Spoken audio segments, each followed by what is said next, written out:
of a first try, and I'm just grateful that so far the air conditioning's worked and no one's chair has fallen over, because again, if you were here last night at 1 a.m., like the staff was with the 30 construction workers, we were all saying a big prayer. So I think so far so good, but please bear with me. Thank you. We're all learning as we go, but welcome to the first official event in the Joe B. Hogsett Theater here at the Texas Public Policy Foundation at the Michael Stevens Building. We're so grateful, and we wanted to do something a little bit different. I know we have people watching kind of upstairs and down here and all over the building. When we were thinking about today, we thought, how do we properly recognize the role that free enterprise has had in building Texas? And we do a lot of policy events. For those of you from Austin, you know we're constantly, several a month, talking about taxes and Obamacare and Medicaid and the EPA. But we don't spend as much time as we probably should talking about the entrepreneur. So that is the goal of today. And I'll give you a little bit more intro in just a moment. But we have a couple of videos that I think we're going to roll right now, and then we'll get started.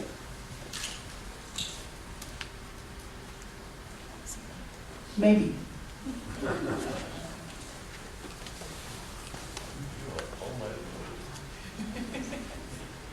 Hi, I'm Texas Senator John Cornyn.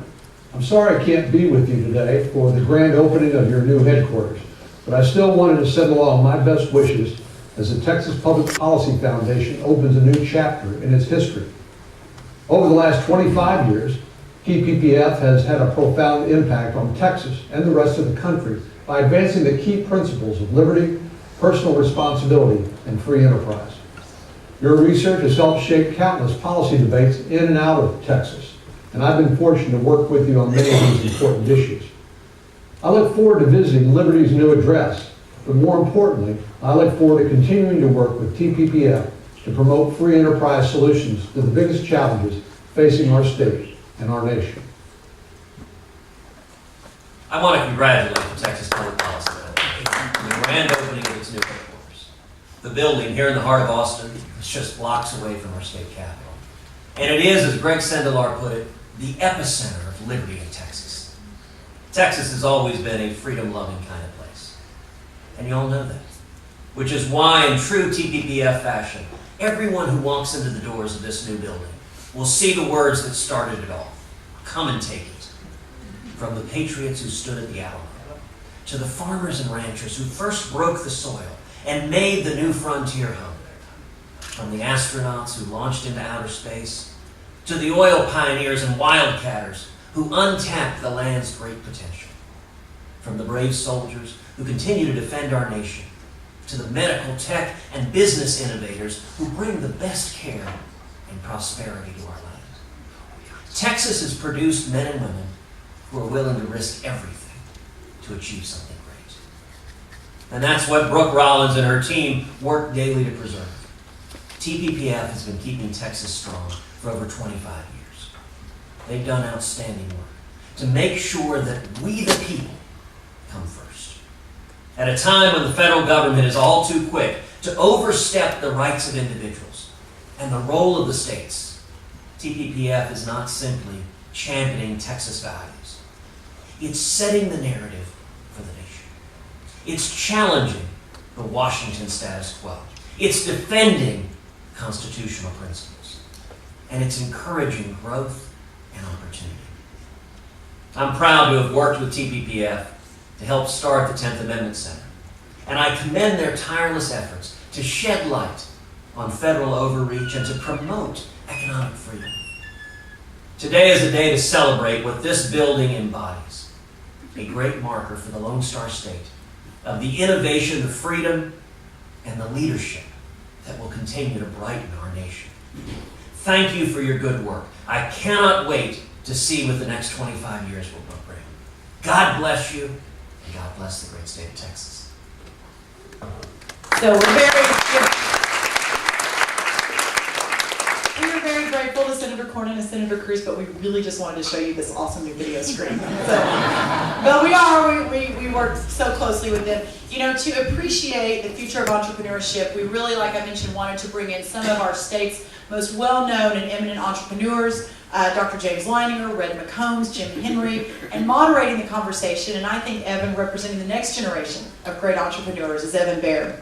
I'm going to just say a couple things about introduce each panelist since I know them all very well, and then turn it over to Evan and for each of these gentlemen to tell their stories. First, and let me say too, I don't want to go through a litany of all the accomplishments because there's a lot, and all of the great businesses that have been started and sold, and all the amazing, you know, employment opportunities that these men have put forward. You can read that in their bios, but I just want to give you a little bit of a flavor of these gentlemen.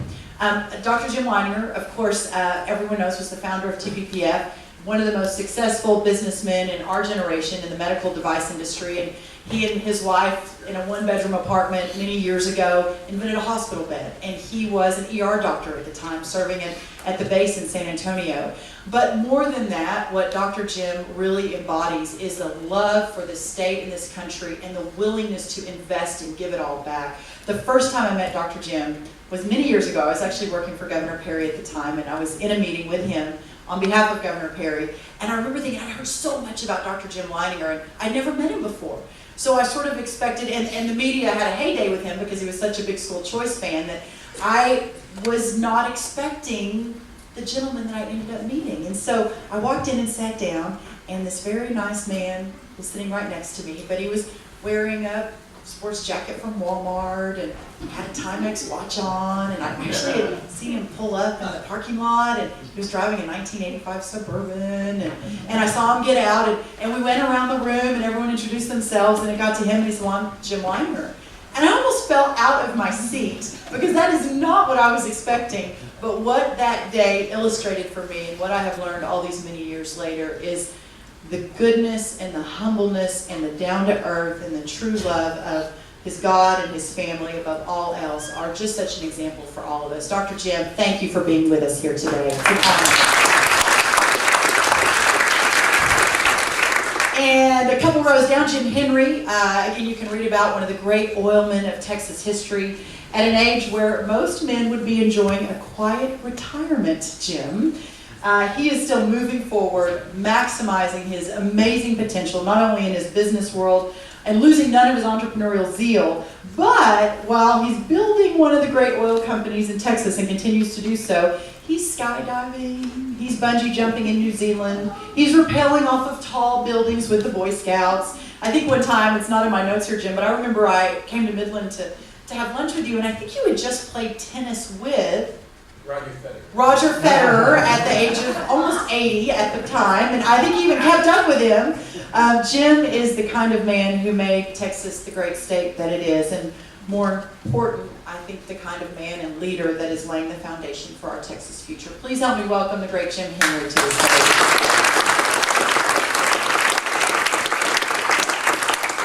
And last but never least, Red McCombs, the legendary Red McCombs, the man whose name, of course, graces the McCombs School of Business at the little school just down the road. And our wonderful, of course, Red McCombs Event Center on the 6th floor of this building. If you want a modern-day Texas entrepreneurial success tale, the McCombs story is it. He was seemingly born with every quality of the classic American success story: bold, quick, savvy, and a smart risk-taker who seized the Texas dream with both hands at an early age and never let go. His story begins small, of course, selling cars in Corpus Christi, and swiftly grew huge under the vision of a man who saw no limit to the dream, and dreaming as wide and as expansive as Texas.